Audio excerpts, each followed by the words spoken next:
Mönchengladbach. Wij zijn de besten, kom op, pak aan.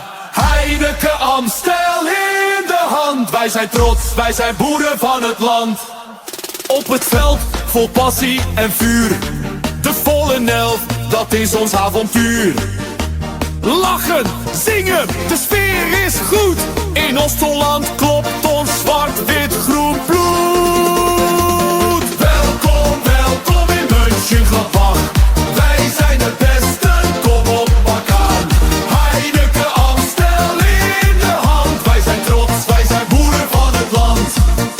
Naar links, naar rechts, de tribune gaat gek. De nacht is echt. Naar voren, naar achter, iedereen danst. Ja, dit is Gladbach Graag. Welkom, welkom in Mönchengladbach. Wij zijn de besten, kom op, pak aan. Heineken Amstel in de hand. Wij zijn trots, wij zijn boeren van het land.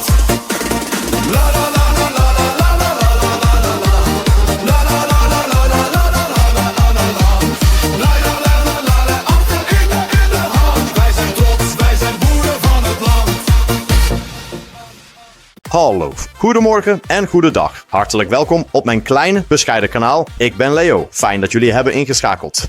Ja, liebe Freunde, zum besseren Verständnis für unsere Freunde aus Ostholland habe ich meine Einleitung ins Video beziehungsweise meine Begrüßung mal ins Niederländische übersetzt. Und ich habe mich mit einer Band zusammengesetzt und eine neue Hymne für sie komponiert. Weil momentan gibt es ja so einen kleinen Hymnendiskurs dort drüben in Mönchengladbach. Irgendwie will die eine Seite die Seele brennt, die andere Seite will weiterhin die Elf vom Niederrhein und es gibt irgendwelche rechtlichen Probleme mit die Seele brennt. Da dachte ich mir halt, ich setze mich mit den Rübenrockers zusammen und komponiere für euch eine neue Hymne.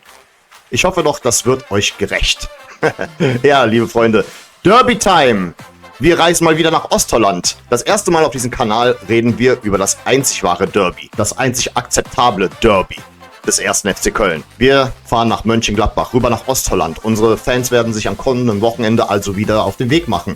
Durch Felder, über Landstraßen, vorbei an Rübenfeldern, Kühen, Schweinen, Hühnern, Bauernhöfen.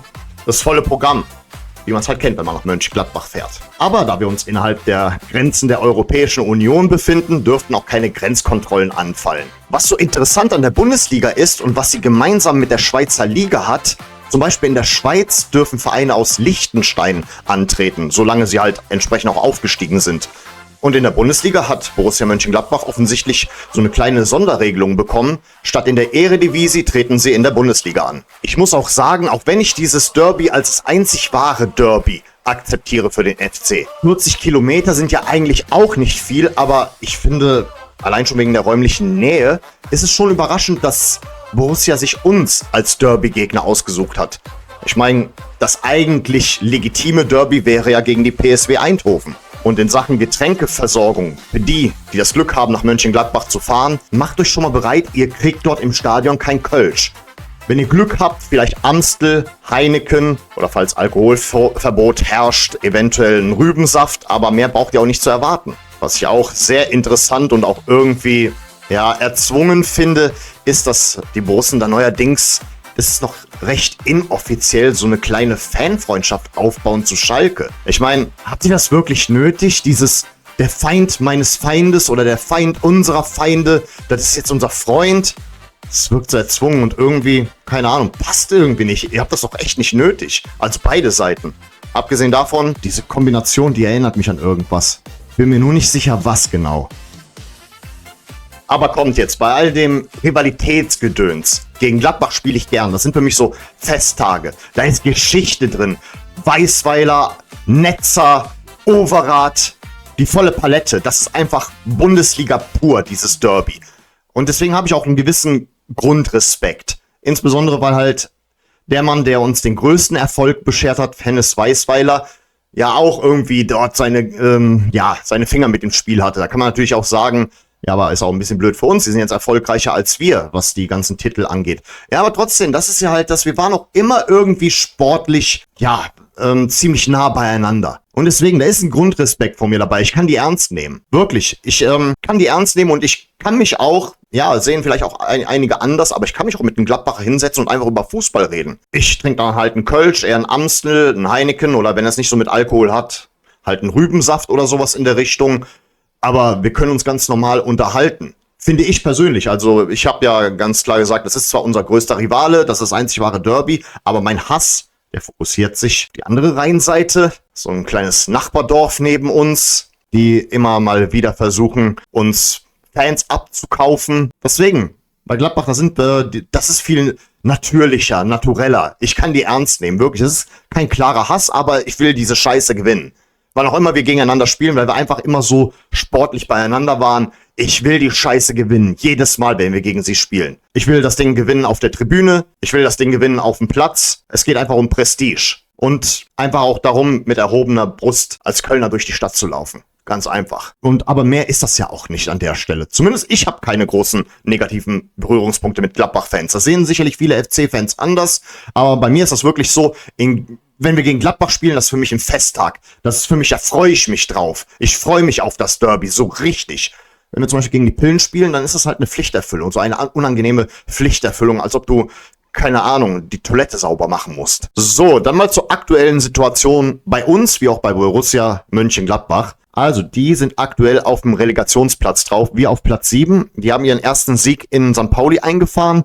Wir haben unser Spiel auch am Wochenende gewonnen gegen Hamburg. Der Spieler, der bei denen im Fokus für mich so steht, ist jetzt aktuell natürlich Haris Tabakovic. Aber gut, ich persönlich bin ja mit unserem Kader sehr zufrieden. Insbesondere muss ich ja mittlerweile auch mal einen anderen Spieler loben als nur Said El-Mala. Das ist ja Jakub Kaminski, gilt ja auch aktuell als unser bester Spieler.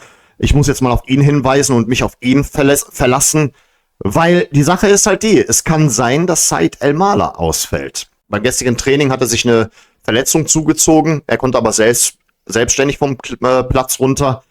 Und nun ja, ich bin da gerade so am Überlegen. Das ist so ein typisches Derby, wo auch mal die ein oder andere rote Karte fallen kann. Wir wissen das, genauso wie auch Gladbach.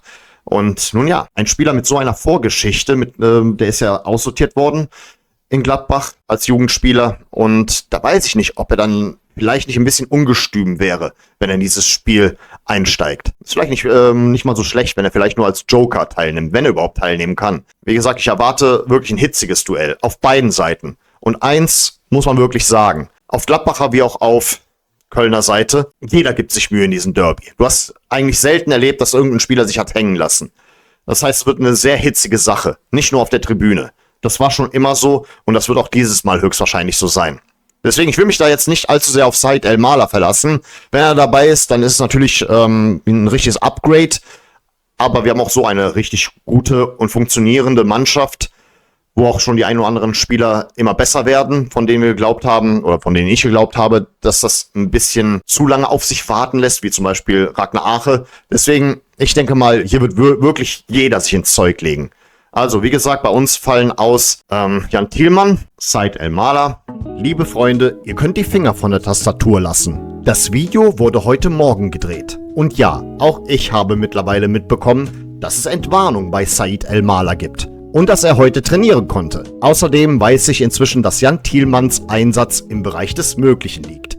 Und das Beste, El-Mala wurde heute sogar für die deutsche Nationalmannschaft nominiert. Herzlichen Glückwunsch dazu. Damit ist er der erste FC-Spieler im DFB-Team seit Jonas Hector. Wer mich jetzt trotzdem unbedingt in den Kommentaren korrigieren wollte, dem kann ich nur sagen, erwischt.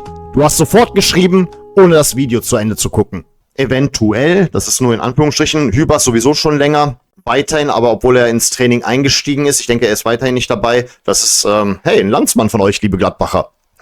Graf Vandenberg, den würde ich auch endlich mal gerne bei uns sehen, also wie er sich so macht. Also bei ihm sieht es ja auch nicht anders aus, allerdings gibt es auch da schon wieder ein paar Ähnlichkeiten. Was habe ich denn hier stehen? Ich habe mal kurz aufgeschrieben, wer bei denen weiterhin ausfällt. Ngumu, Tim Kleindienst, da ist es auch noch nicht ganz klar, ob er wirklich nicht eingesetzt werden kann.